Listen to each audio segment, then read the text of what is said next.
Magandang buhay! Welcome back to my mini vlog. Ito na nga yung part 2 ng birthday ko.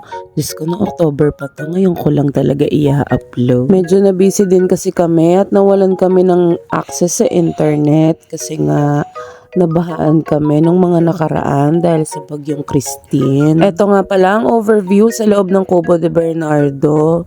Very, very sweet. Nandito na kami sa Cubo de Bernardo, pero waiting game pa kami kasi sobrang aga namin dumating dito. Anong oras pa lang? 1:26. Ang check-in namin ay 2 p.m. At nililinis pa yung pag-i-stayan namin na room.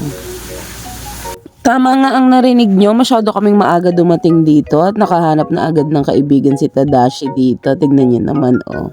At eto na nga, i-discuss na natin kung magkano ang mga nagastos. Unahan ko na kayo, sobrang hina ko talaga sa math, kaya eto na lang, 1,500 ang binayad namin dito sa Cubo de Bernardo, 500 ang ginastos sa inom, at 600 ang pamasahe, balikan. Kayo na lang mag-math. Salamat! May part 3 pa siguro to kasi hindi pa talaga ako tapos magpasiklab.